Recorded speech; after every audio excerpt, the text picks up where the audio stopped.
வணக்கம் ஃப்ரெண்ட்ஸ். பாண்டியன் ஸ்டோரில் என்ன நடக்குதுன்னு ஒரு நட பார்த்துட்டு வரலாம் வாங்க. அவங்க அரிசியை கூட்டிகிட்டு போன மாதிரி நாமளும் போய் ராஜியை கூட்டிகிட்டு வந்துடலாம் வாங்கன்னு வடிவு முத்துவேலை கூட்டிகிட்டு வந்திருப்பாங்க. பாண்டியன் வீட்டில் எல்லாரும் பயந்துக்கிட்டு இருக்க ராஜி அவங்க மேலெல்லாம் சந்தனத்தை தெளிக்கிறாங்க. நான் இங்கேருந்து வர முடியாது, எனக்கு கல்யாணம் நடந்த சுச்சுவேஷன் வரைக்கும் வேணா அரிசிதும் என்னதும் ஒன்றா இருக்கலாம், அதுக்கப்புறம் என்னோட வாழ்க்கையே வேறன்னு, என்னை தப்பா எடுத்துக்காதீங்கன்னு முடிச்சிடுறாங்க. எனக்காக ஏதாவது செய்யணும்னா ஒன்று மட்டும் செய்யுங்க. எனக்காக இப்போ ஒரு ஸ்டெப் எடுத்தீங்கல்ல, அதை தயவு செய்து பின்னாடி மட்டும் வச்சிடாதீங்க. என்னை பார்த்து பேசுங்க, சந்தோஷமா சிரிங்க, அது போதும் எனக்கு. மற்றபடி வீட்டுக்கெல்லாம் மட்டும் கூப்பிடாதீங்க அப்படின்னு ராஜு சொல்ல பாண்டியன் வீட்டில் இருக்க எல்லாருக்குமே ரொம்பவே நிம்மதியாயிடுது.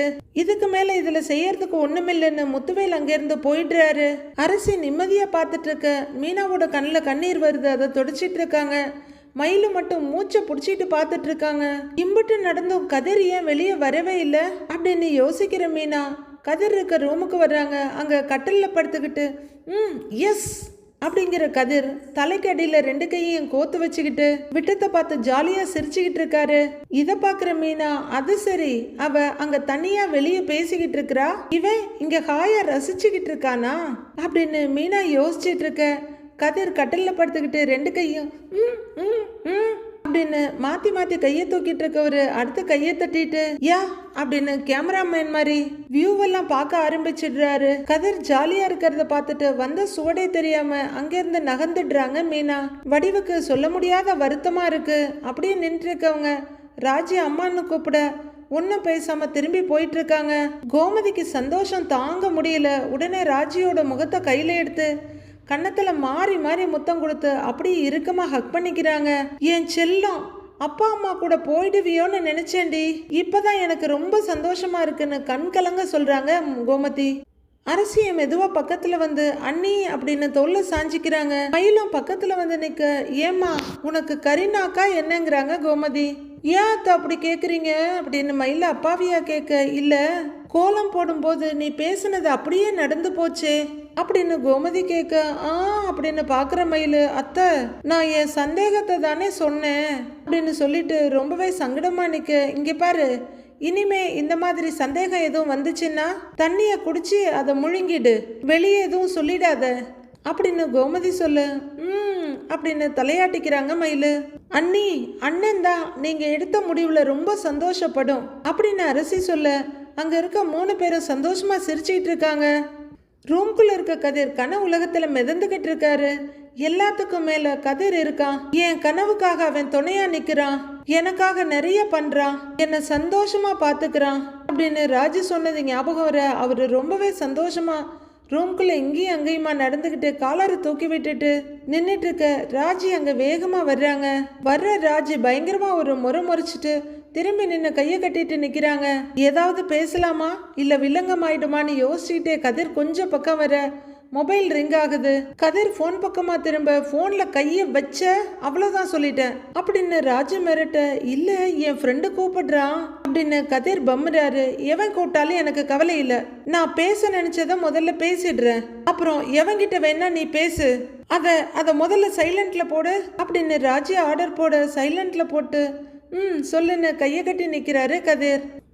ராஜி அமைதியாவே நின்னுகிட்டு இருக்க கதிரை ஆரம்பிக்கிறாரு. வெளியே நிறைய பேசிட்டு உள்ள வந்தும் பேசணுமான்னு கேக்குறாரு அவரு. என்ன வருத்தமா இருக்கா அப்படின்னு ராஜி கேட்க, இல்லையே எனக்கு என்ன வருத்தம் அப்படின்னு கதிர் கேட்க, போன டைரக்டா சொல்லாம போறதுனா போ, ஓ இஷ்டம்னு சொன்ன, இவ கிளம்பி போயிடுவா, நம்ம சந்தோஷமா இருக்கலாம்னு நினைச்சியா? நினைச்சல்ல, இப்ப இவ கிளம்பி போயிட்டானா இந்த பெட்டு நமக்கு கிடைக்கும், தரையில பாயில படுத்து கஷ்டப்பட வேண்டாம், அப்புறம் ட்ரைனிங்னு காலையில எழுந்திருச்சு கிரவுண்டுக்கு கூட்டிட்டு போக வேண்டாம், வீட்டுல எனக்காக திட்டு வாங்க வேண்டாம், இதெல்லாம் யோசிச்சு தானே போய் இஷ்டம் போறதுனா போன்னு சொன்னேன். நான் அப்படியே என் அப்பா அம்மா கூட போயிடுவேன், ஜாலியா டான்ஸ் போடலான்னு தானே நினைச்ச, ஏமாந்துட்டல்ல அப்படின்னு ராஜி வருத்தெடுக்க, அடேங்கப்பா எவ்வளோ புத்திசாலி நீயே, எவ்வளோ கரெக்டாக கண்டுபிடிச்சிருக்க அப்படின்னு நக்கலா சிரிக்கிறாரு கதிர். அந்த ஏமாற்றம் தான் உன் கண்ணில் அப்படியே தெரியுது அப்படின்னு ராஜு சொல்ல, இல்லைன்னு கதிர் தலையாட்டுறாரு. அடுத்தவரை பேச விட்டாதானே இந்த ஏமாற்றத்தை பார்க்க தான் நான் என் அப்பா அம்மா கூட போகாம திரும்பி வந்தேன். உன் மேல இருக்க அன்புனாலெல்லாம் கிடையாது, உன் சந்தோஷத்தை கெடுக்கிறதுக்காக மட்டும்தான் திரும்பி வந்தேன். அப்படி ஒன்று நீ ஜாலியாக இருக்க வேண்டாம்னு சொல்லி தான் நான் திரும்பி வந்தேன் அப்படின்னு ராஜி சொல்லிட்டு இருக்க கதிரால சிரிப்பை அடக்க முடியல. கொஞ்சமா முகத்து திருப்பிக்கிறாரு.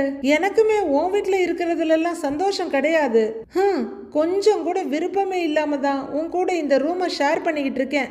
என் அப்பா அம்மா என்ன கூப்பிட மாட்டாங்களா, அவங்க கூட நாம போயிடலாமான்னு பல தடவை யோசிச்சிருக்கேன். கனவும் கண்டிருக்கேன் அப்படின்னு ராஜி அள்ளி விட்டுட்டு இருக்க. அப்படியா அப்படின்னு பாக்குறாரு கதிரு.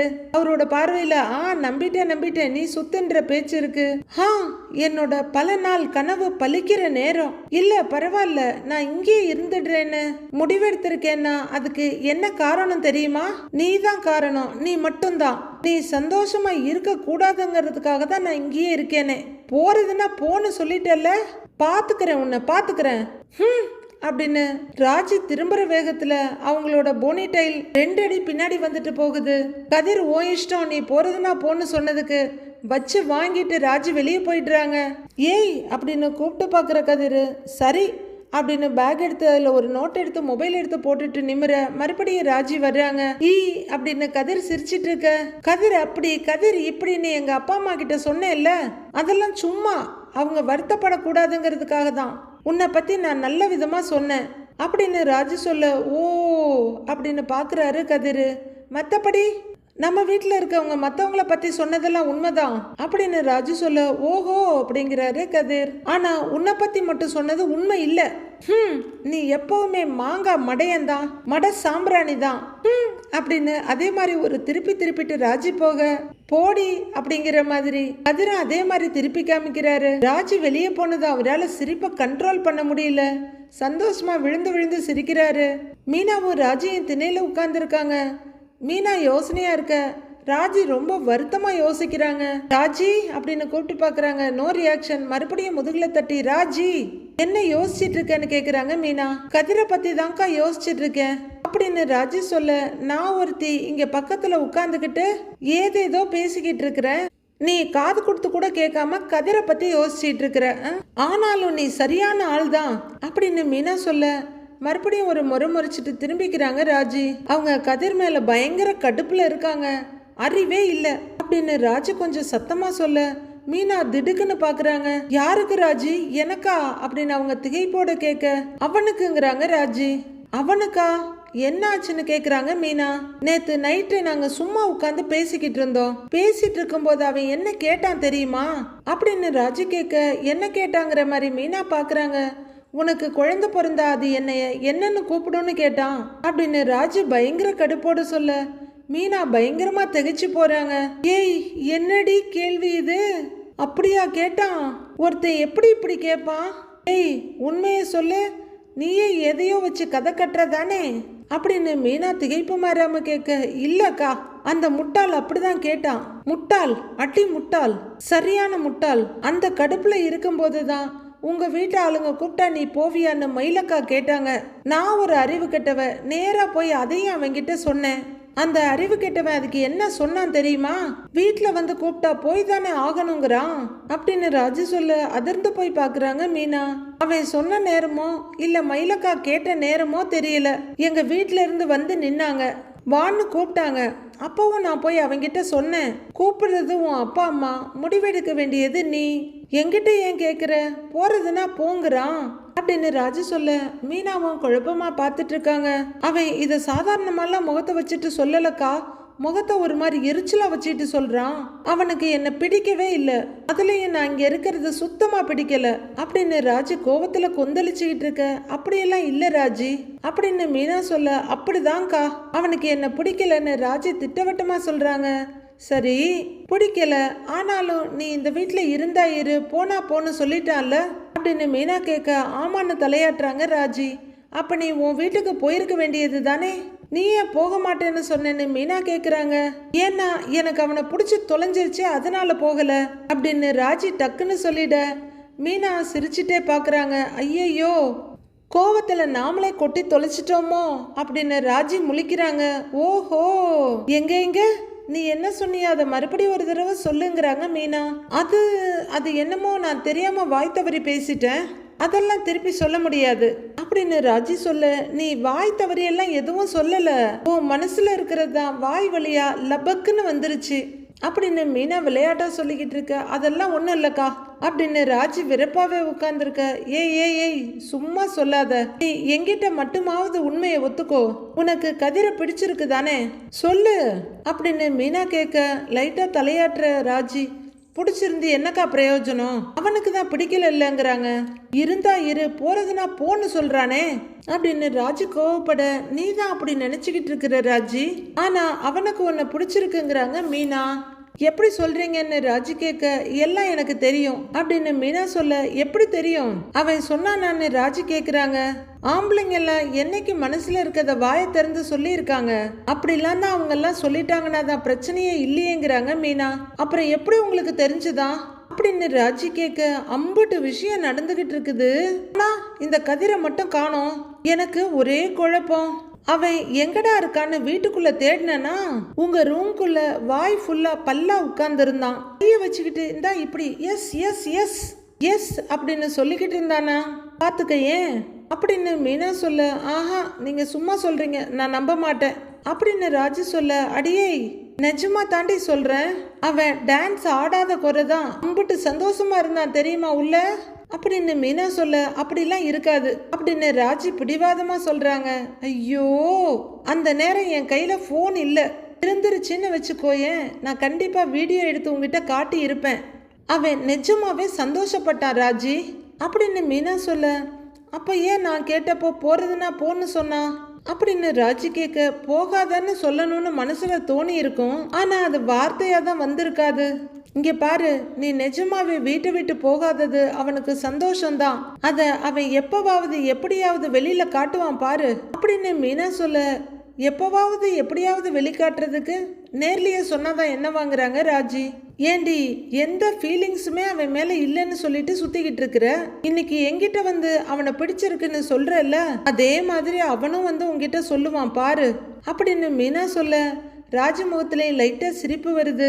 அதுக்கப்புறம் நீங்க 2 பேரும் அப்படின்னு சொல்லிக்கிட்டே ராஜு பக்கத்துல வர்ற மீனா அவங்க தோலையும் கையையும் பிடிச்சிட்டு, ஆஹாஹா ஓஹோஹோ தான் அப்படிதான் வாழ்வீங்க அப்படின்னு மீனா சாஞ்சாடு மாதிரி ராஜியை பிடிச்சி ஆட்டிட்டு இருக்க.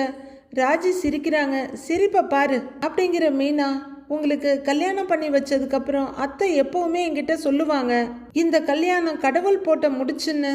அது நிஜம்தான் ராஜி, நீங்க 2 பேரும் ரொம்ப சந்தோஷமா வாழ்வீங்க அப்படின்னு மீனா ரொம்ப ஆறுதலா ராஜியோட தோல்ல தட்டி கொடுக்கறாங்க. ராஜியும் அதை ஃபீல் பண்ணி ரொம்ப சந்தோஷமா சிரிக்கிறாங்க. வேல்ஸ் ஃபேமிலியில எல்லாரும் விட்ட இடத்துலயே உட்கார்ந்துருக்காங்க. குமார், ஏதாவது சாப்பிடுறியா அப்படின்னு மாறி கேட்க, இல்ல வேண்டாங்கிறாரு குமார்.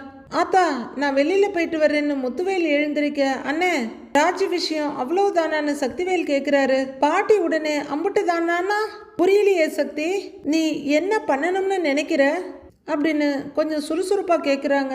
இல்லாத்தா, வீட்டுக்கு கூட்டிட்டு வரேன்னு சொல்லிதான் அண்ணனும் அண்ணியும் போனாங்க, அவ வரலன்னு சொல்லிட்டா, அங்கேயே இருக்கட்டும்னு விட்டுறதா முடிவு பண்ணிட்டீங்களான்னு அப்படின்னு சக்தி கேட்க, ஆமா அவளுக்கு எங்க இருக்க விருப்பமோ அங்கதானே இருப்பான்னு பாட்டி கேக்குறாங்க.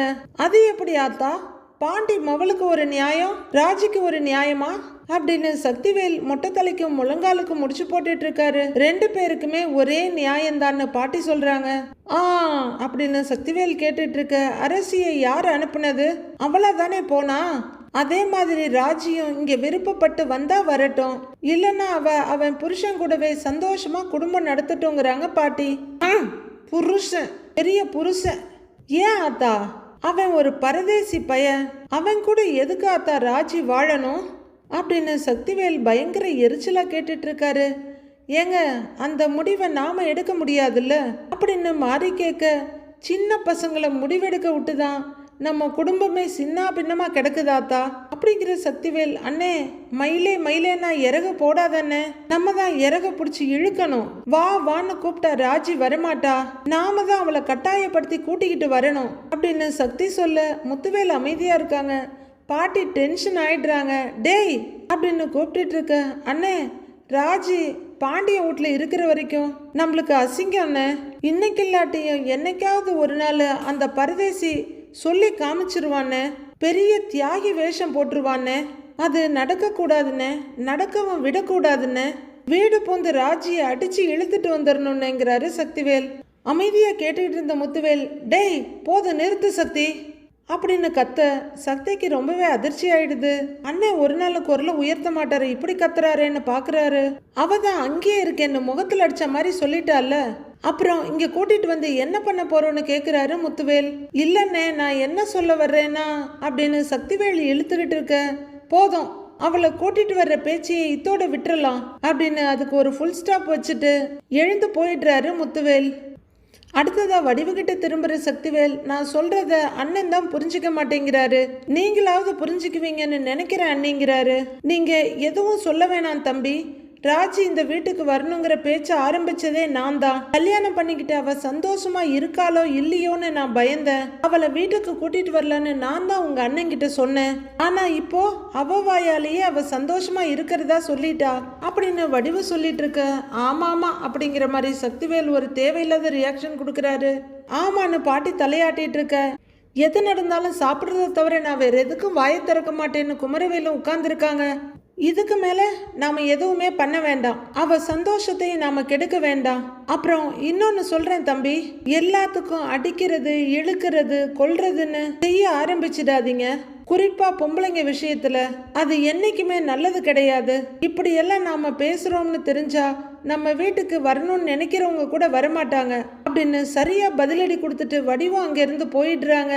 மாரியும் பின்னாடியே போயிட, வாயை கொடுத்து வசமா பல்பு வாங்கிட்டியடா சக்திவேல் அப்படின்னு சக்தி அமைதியா உட்கார்ந்துருக்காரு. இதோ பாருடா சக்தி, ராஜி விஷயத்தை இத்தோட விட்டுறலாம். நீ பாட்டுக்கு உன் இஷ்டத்துக்கு எதையாவது பண்ணி குட்டைய குழப்பி விட்டுறாத. கொஞ்சமாவது வாயை அடக்கி வச்சுக்கிட்டு பேசு, வயசுக்கு ஏத்த புத்தி இல்ல அப்படின்னு தலையில அடிச்சுக்கிட்டு பாட்டி பல்ல கடிச்சிட்டு மிரட்டிட்டு அங்கிருந்து போறாங்க. மாரியும் வடிவு பின்னாடியே போயிட, இப்போ சக்திவேலும் அவரோட அருமை புத்திரனும் தான் அங்க உட்கார்ந்துருக்காங்க. மவனே, நம்ம வீட்டு ஆளுங்களோட நடவடிக்கையில ஏதாவது மாற்றம் தெரியுது? எல்லாமே மாறிட்டாங்கடா. நீ ஜெயிலுக்கு போனதை பத்தி அண்ணனோ அண்ணியோ கொஞ்சம் கூட கவலைப்படலடா. எதுவுமே நடக்காத மாதிரி இருந்தாங்கடா. இப்பெல்லாம் ராஜிய பத்தி மட்டும்தான் கவலைப்படுறாங்க. நான் அவளை இங்க கூட்டிட்டு வர்றதுக்கு கூட ஒரே ஒரு காரணம் தான்டா, அந்த பாண்டியன் தலை குனிஞ்சு நிக்கணும்.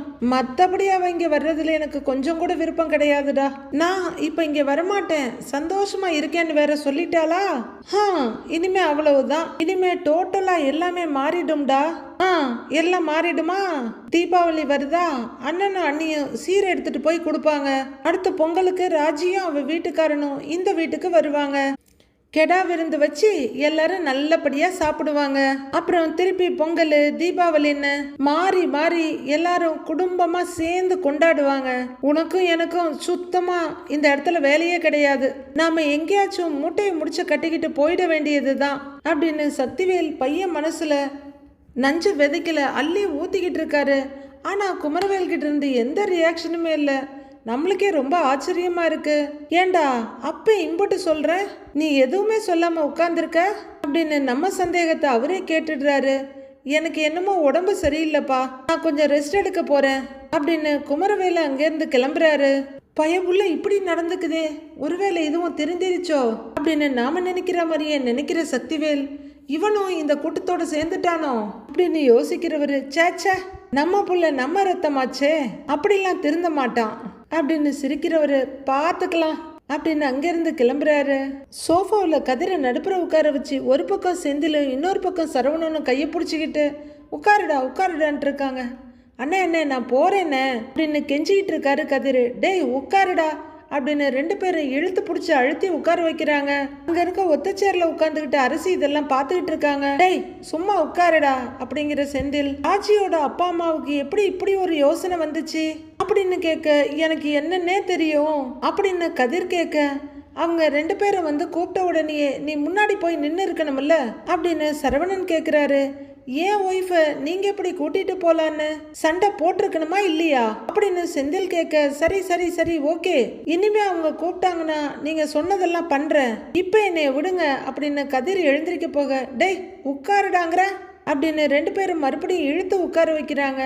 அண்ணே இனிமேலாம் அவங்க கூப்பிட மாட்டாங்க, அதான் அண்ணி சொல்ல வேண்டியதெல்லாம் சொல்லிட்டாங்கல்ல அப்படின்னு அரசி சொல்றாங்க. ஆனா ராஜி தைரியமான புள்ளடா. யாரு என்ன ஏதுன்னு எதுவும் பார்க்காம எது கரெக்டோ அதை கரெக்டா பேசுச்சு அப்படின்னு சொல்லிக்கிட்டு இருக்க அப்படியே புன்னகை மன்னனா உட்கார்ந்துருக்காரு கதிர்.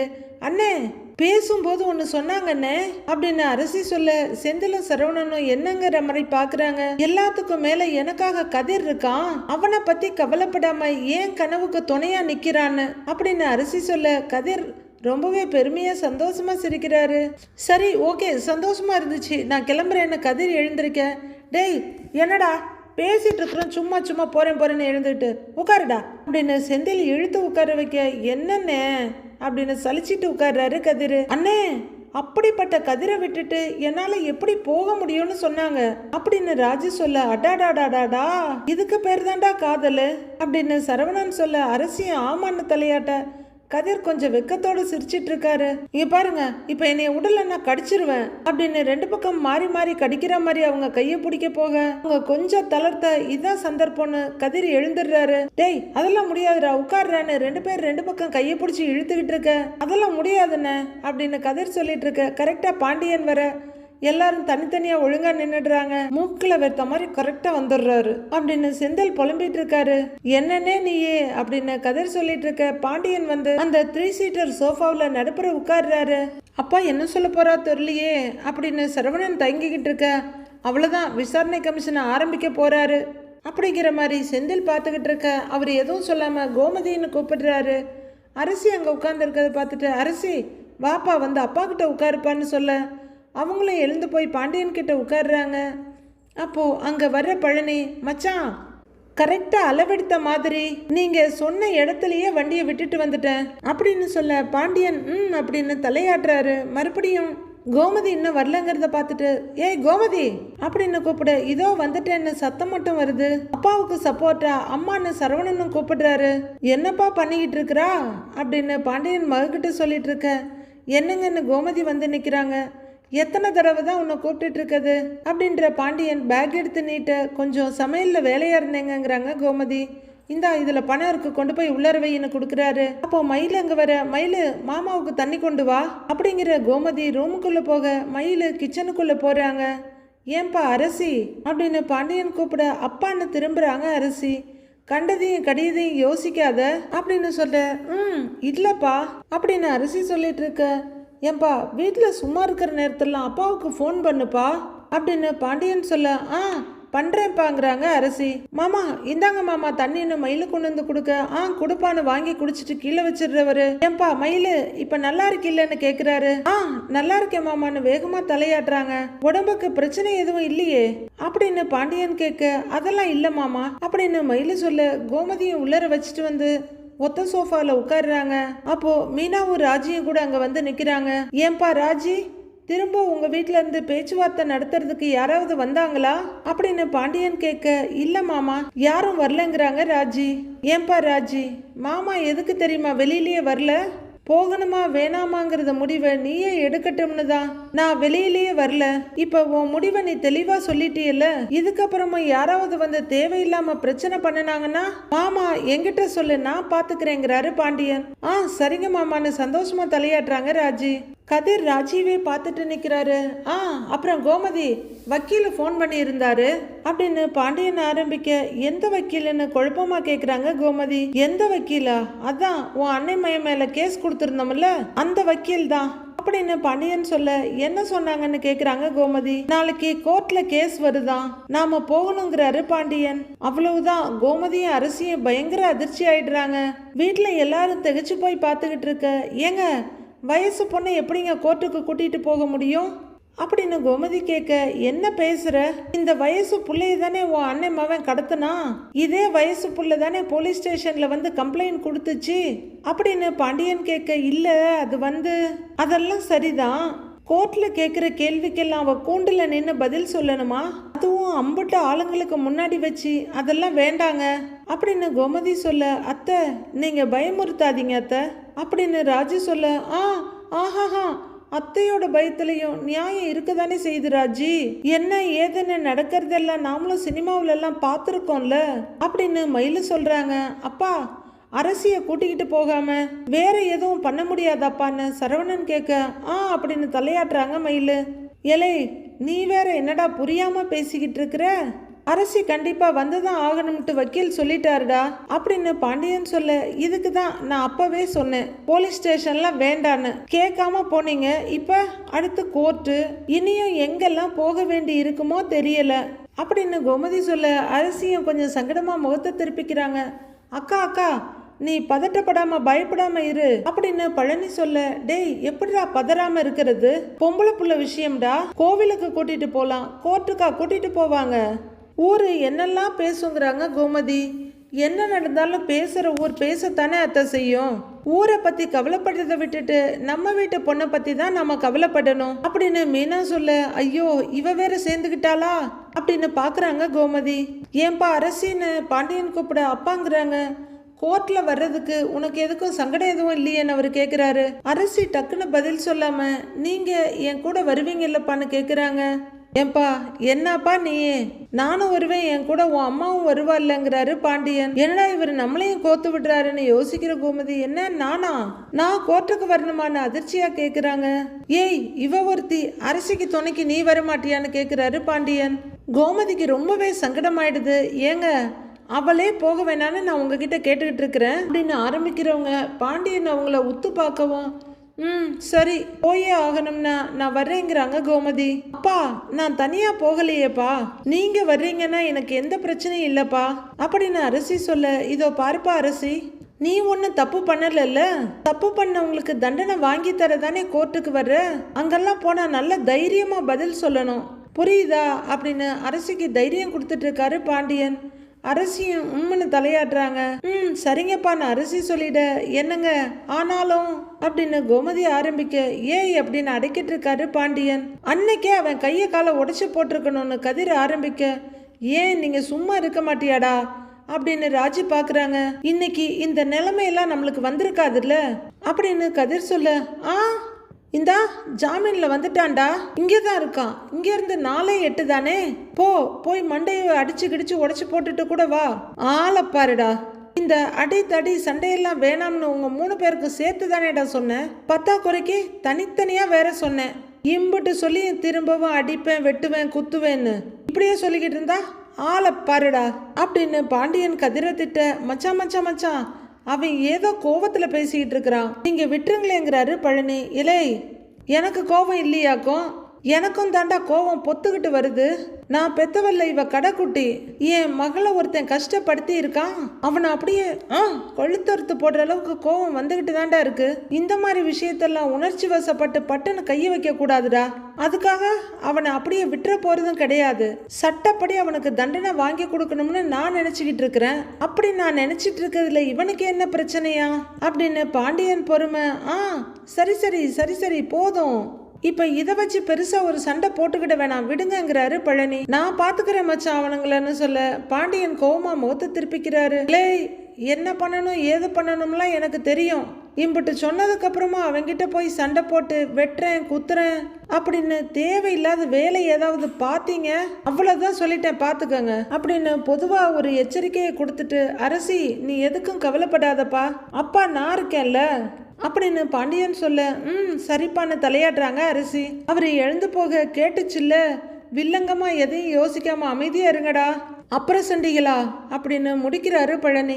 ஐயோன்னு பெருமூச்சு விட்டுட்டு உட்கார்ந்துருக்காங்க கோமதி. எதுக்குன்னு தெரியல, ஆனா ஆளுக்கு ஒரு ரியாக்ஷன்ல நின்று பார்த்துக்கிட்டு இருக்காங்க. நைட் ஆகுது. ராஜி அவங்க ரூம் கட்டில உட்கார்ந்துருக்க. கதிர் அங்க வர்றாரு. ராஜி கோவமா முகத்தை திருப்பிக்க, கதிர் ஒரு பார்வை பார்த்துட்டு போய் பாய எடுத்துட்டு வந்து விரிக்கிறாரு. விரிக்கிற இடத்துல விரிக்க விடாம ராஜி எழுந்து நின்னுகிட்டு வாட்டர் பாட்டில் எடுத்து தண்ணி குடிக்க போறாங்க. சரி குடிச்சு முடிக்கட்டும்னு அமைதியா நிக்கிற கதிர் அவங்க மறுபடியும் பெட்ல உட்கார்ந்ததும் பாய விரிக்கிறாரு. தலைவாணியும் போர்வையும் எடுக்கிறதுக்காக அவர் திரும்ப பாய காலைய சுருட்டி விட்டுறாங்க ராஜி. கதிர் ஒரு பார்வை பார்த்துட்டு மறுபடியும் விரிச்சு விடுறாரு. அடுத்து அவர் தலைவாணி எடுக்க திரும்ப மறுபடியும் காலாலேயே பாய சுருட்டி விட்டுறாங்க ராஜி. கதிரும் ஒரு பார்வை பார்த்துக்கிட்டே பாய தள்ளி விட்டு டப்புன்னு தலைவாணியை போட்டுட்டு உட்கார்ந்துக்கிறாரு. அவரு கட்டில சாஞ்சு உட்காந்துட்டு மொபைல் எடுத்து பார்த்துட்டு இருக்க. டிராவல்ஸ் வைக்கணும்னு சொல்லிக்கிட்டு இருந்தல்லன்னு ராஜி கேக்குறாங்க. ஆமா, நீ என்ன திடீர்னு பேசுற அப்படின்னு கதிர் கேட்க ராஜு முறைக்கிறாங்க. இல்ல காலையில இருந்து நீ என்கிட்ட பேசவே இல்லையே அதான் கேட்டேங்கிறாரு கதிர். நான் ஒன்னும் உன் கூட ஆசைப்பட்டெல்லாம் பேசல, அறிவுரை தான் சொல்ல போறேன் அப்படின்னு ராஜி சொல்ல, என்ன அறிவுரைன்னு கேக்குறாரு கதிர். நீ டிராவல்ஸ் வைக்கணும்னு சொன்னேன்னு ராஜி கேட்க, ஆமா சொன்னேங்கிறாரு கதிர். அந்த எண்ணத்தை மாத்திக்கோ அப்படின்னு ராஜு சொல்ல, போற போக்க பார்த்தா மாத்தி ஆகணும்னு தான் தோணுது அப்படின்னு கதிரும் சொல்ல, அதுக்கு பதிலா நான் ஒரு நல்ல ஆப்ஷன் தரேன் அப்படின்னு ராஜு சொல்ல, என்ன ஆப்ஷன் ஆர்வமா கேக்குறாரு கதிர். அடியாள் வேலைக்கு போ அப்படின்னு ராஜு சொல்ல, அதிர்ச்சியா அடியாள் வேலைக்கான்னு கேக்குறாரு கதிர். பழைய படத்துல ஒரு கண்ணை மறைச்சிக்கிட்டு ஒரு கண்ணத்துல மருவெல்லாம் வச்சுக்கிட்டு அடியாளுங்கெல்லாம் வருவாங்கல்ல, அந்த மாதிரி வேலைக்கு போ அப்படின்னு ராஜு சொல்ல, ஏன் அப்படின்னு கொஞ்சம் கோவமும் எரிச்சலுமா கேக்குறாரு கதிர். உன்னை எல்லாரையும் வெட்டுவேன், குத்துவேன், காலை உடைப்பேன், கையை உடைப்பேன்னு சொல்றல்ல, நீ எல்லாம் அந்த வேலைக்கு தான் சரிப்பட்டு வருவ அப்படின்னு ராஜு சொல்ல, ஓஹோ அப்படிங்கிறாரு கதிர். இப்பதான் அவருக்கு புரியுது ராஜியா அவர் இப்படி வருத்துட்டு இருக்காங்க, அடியாள் வேலைக்கு போக சொல்றாங்கன்னு. இது நான் அப்பா கிட்ட பேசினதுக்கான பதிலடியா அப்படின்னு கதிர் கேட்க, இல்ல எனக்கு ஒரு விஷயம் புரியல, நீ ரவுடி பையன், உனக்கு அடித்தடியெல்லாம் நல்லா வரும்னு உன் மனசுக்குள்ள புகுத்துனது யாரு அப்படின்னு ராஜி கேட்க, நான் என்ன ரோட்ல வர்றவன் போறவன் எல்லாமா அடிச்சிட்டு இருக்கிறேன்? குமார அம்பட்டு பெரிய தப்பு பண்ணியிருக்கிறான், அவன் அரசுக்கு செஞ்சதெல்லாம் நினைக்க அம்பட்டு கோவம் வருது, அதனால அவன் கைய காலை உடைக்கலாம்னு சொன்னேன். அது என்ன அவ்வளோ பெரிய தப்பான்னு கேக்குறாரு கதிர். நீ கைய காலை உடைச்சா அவனும் என் சித்தப்பாவும் சும்மா இருப்பாங்களா அப்படின்னு ராஜி கேட்க, என்ன திருப்பி ஏன் கைய காலை உடைப்பாங்களா? என் பக்கத்துல கூட அவங்களால வர முடியாது அப்படின்னு கதிர் சொல்ல, நாம போலீஸ் கம்ப்ளைண்ட் கொடுத்துருக்கோம், அவங்களும் பதிலுக்கு அதே கொடுப்பாங்க, உன்னை தூக்கி உள்ளர போடுவாங்க. ஒன்று தொட்டதெல்லாம் சண்டைக்கு நிற்காத, ரெண்டாவது அடுத்தவங்க பேசுறத கொஞ்சம் காது கொடுத்து கேளு அப்படின்னு வெறுப்பா சொல்லிட்டு வெளியே போகாம கட்டில படுத்துடுறாங்க ராஜி. உனக்கு ஏன் இம்புட்டு கோவம் வருதுன்னு எனக்கு புரிஞ்சு போச்சு, ஓ அண்ணன் கைய காலை உடைச்சிருவேன்னு உனக்கு பயம் அப்படின்னு கதிர் தப்பா புரிஞ்சுக்கிட்டு கரெக்டா சொல்ல, டென்ஷன் ஆகி எழுந்து உட்காடுறாங்க ராஜி. கீழே இறங்கி கொஞ்சம் எழுந்துருன்னு சொல்ல, எதுக்குன்னு கேக்குறாரு. எழுந்துரு சொல்றேன் அப்படின்னு ராஜி சொல்ல, என் அண்ணனை எதுவும் பண்ணிடாதன்னு என் காலில் விழுந்து கெஞ்ச போறியா அப்படின்னு கதிர் கேட்க, டென்ஷனை அடக்கிக்கிட்டு நீ எழுந்துரு சொல்றேங்கிறாங்க ராஜி. ஷபா அப்படின்னு கதிர் எழுந்து நிக்கிறாரு. கொஞ்சம் தள்ளி நில்லுன்னு சொல்ல, இங்க பாரு கால்ல எல்லாம் விழவேனாங்கிறாரு கதிர். கொஞ்சம் இன்னும் கொஞ்சம் தள்ளி நில்லு அப்படின்னு ராஜு சொல்ல, கொஞ்சம் நகத்து நின்னுகிட்டு சொன்னா கேட்க மாட்டேன், சரி வா அப்படின்னு அவரு தள்ளி நின்னு கேட்க, பாய் தலைவாணி பெட்ஷீட்டு மூணையும் குனிஞ்சு எடுக்கிற ராஜி கொஞ்சம் தூரம் தள்ளி தூக்கி எறிஞ்சிட்டு, நீ போய் வெளியே படுத்துக்க போ அப்படின்னு மிரட்டிக்கிட்டு இருக்க, எல்லாத்தையும் சுருட்டி எடுத்துட்டு வர்ற கதிர், இங்க பாரு அராஜகம் பண்ணிக்கிட்டு இருக்கிற நீ அப்படின்னு கதிர் சொல்லிட்டு இருக்காரு. நம்ம கல்யாணம் எப்படி நடந்துச்சுன்னு உண்மையை சொல்றதுக்கு காரணமே நம்ம வீட்டில் இருக்க எல்லா பிரச்சனையுமே முடிவுக்கு வரணுங்கிறதுக்கு தான், எல்லாரும் நிம்மதியா இருக்கணுங்கிறதுக்காக தான். தயவு செய்து நான் முடிச்சு வைக்கணும்னு நினைக்கிற ஒரு விஷயத்தை திரும்ப ஆரம்பிச்சு வைக்காத ப்ளீஸ். என் அண்ணன் மேல கம்ப்ளைண்ட் கொடுத்துருக்கு, கோர்ட்ல கேஸ் நடக்கட்டும், கோர்ட் என்ன தண்டனை கொடுக்குதோ அதை அவனுக்கு கொடுக்கட்டும், அதை அவன் அனுபவிக்கட்டும், அதுல எந்த ஒரு பிரச்சனையும் எனக்கு இல்லை. ஆனா நீயா போய் எதையாவது புதுசா ஆரம்பிக்காதன்னு தான் நான் சொல்றேன் அப்படின்னு சொல்லிட்டு ராஜி கட்டில ஏறி படுத்துக்க, பழைய இடத்துலயே பாய விரிக்கிறாரு கதிர். ராஜி ரொம்ப டீப்பான யோசனையில இருக்க, கதிர் அப்படியே ஓரக்கண்ணால ராஜியை பார்த்துக்கிட்டே படுத்திருக்காரு. மீதி என்ன நடக்க போகுதுன்னு நாளைக்கு பார்க்கலாம் ஃப்ரெண்ட்ஸ்.